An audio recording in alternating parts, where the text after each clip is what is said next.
Hello and happy Thursday. I am obviously not in my usual spot. I'm coming to you guys from Murfreesboro today. I'm down here doing work. I actually went and shot my October Pet of the Month series this morning. I'm really excited to share that with you guys because October is actually Pit Bull Awareness Month. So instead of just featuring one dog, we're featuring two. And as I'm sure you guessed it already, they are Pit Bulls, but they are the sweetest girls. They're sisters. So be on the lookout for that. They, like I said, they are sisters. They have been together their whole lives, so it would be great to get them adopted out together. So that is the plan, and hopefully we are going to be able to help make that happen.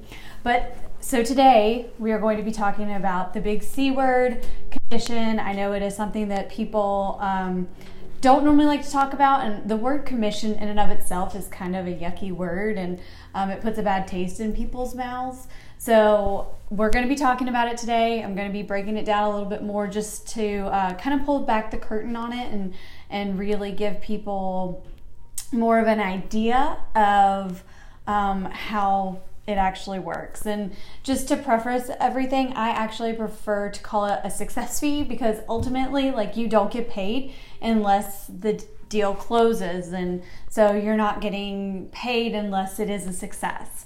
So that is what I like to call it. I know the common term is commission, but still. But we're going to be talking about it today because I know a lot of people think, well, gosh, like real estate agents, they just make all this money. And like when you're looking at the percentage that comes out when you're selling your home, you can, like, it's easy to be like, oh, well, that person's just taking home that much. And that's not actually the case. So that's what we're going to be breaking down today. So, when you are getting that contract, when you're going to sell your home and you're looking at what it is that an agent is charging, whether it's 5%, 6%, 7%, whatever it may be, the biggest thing to know is like that percentage is not just going to the agent. It's actually being split into it's being split four ways. So, I mean, we can even call it like, it basically, let's just say it gets split four ways. So basically think about, let's do easy math because that's good for my brain. So say it's 6%. And that's what's coming out of the sales price that's going to be going to the agents. Well, so you're going to take that 6%, and then 3% of that is going to go towards the buyer's agent and the buyer's agent's brokerage. And that's because basically the buyer is cooperating. They are bringing in, hi Sylvia, hi Candace. They are actually bringing in the buyer that's purchasing the home. So not only does the agent get a part of that 3%, their brokerage then also takes a split. So you take the 3 and then you're basically splitting that in half as well.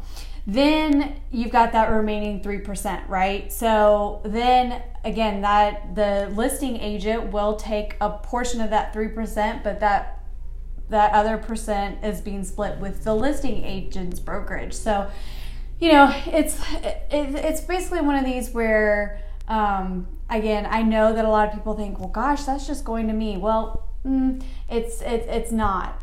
It's getting split four ways basically. So, what the agent will actually end up taking home is quite different than that number that you probably think is in their head. So, I know that I hope that gives everybody, hi Ryan, I hope that gives everybody a little bit of a better idea of exactly how commission works, so that maybe, especially if you're going to sell your home, maybe it can kind of bring a little bit of extra peace to your mind maybe, or maybe it just gives you a better idea of like how it actually works. Because I know when I was a first-time seller, I did not understand. I was the exact same as how I just described to you. I was literally like, wow, that's not a bad payday for the agent that I had several years ago. I was like, but I didn't understand how it actually ends up at the end of the day getting split four ways versus just going to one person totally. Also, one thing I did want to mention before I hop off here, so I have gone ahead and created 2 lists of really fun fall activities to go do in Nashville. So if you're in town and you're looking to go do all of the fall things, I've put together a list of pumpkin patches, and those will also include like where you can do corn mazes and all the fun fall things. So I've got that list that is on my website, or you can head to the link in my Instagram bio and it'll have a direct link to download that fall activities list. And then I also put together a haunted houses in Nashville list. So if you are somebody that likes to go be scared, there are a list, I think it's 5 or 6 of some of the top haunted houses in Nashville. And I will be totally transparent, I am not a haunted house person. I do not enjoy being scared, and especially if there are creepy clowns, like I am not doing it. I'm not going anywhere near it. So but I do know that other people enjoy that stuff, so I thought I would go ahead and put together that list. And there again, it is on my website, and it actually includes links to what you need to know before you go to each of the haunted houses, because some of them have different rules and just things that you should know prior to going. So if you want to go do all of the fun fall Halloween things then Nashville, then I've got the list for you. Go do all the things. I'm excited. This weekend's gonna be really fun. While I'm not doing necessarily Halloween stuff, I am going to go to the Titans game, so I'm looking forward to that. But again, I hope that bringing down commission helped you guys just understand it a little bit, if that was not something that you've really ever had anybody explain to you before. So I hope this was helpful. And again, if you ever need anything, please don't hesitate to reach out to me. I'm happy to help in any way that I can. I am here to be your real estate resource. So I hope everyone has a fabulous Thursday, and I'll see you next week.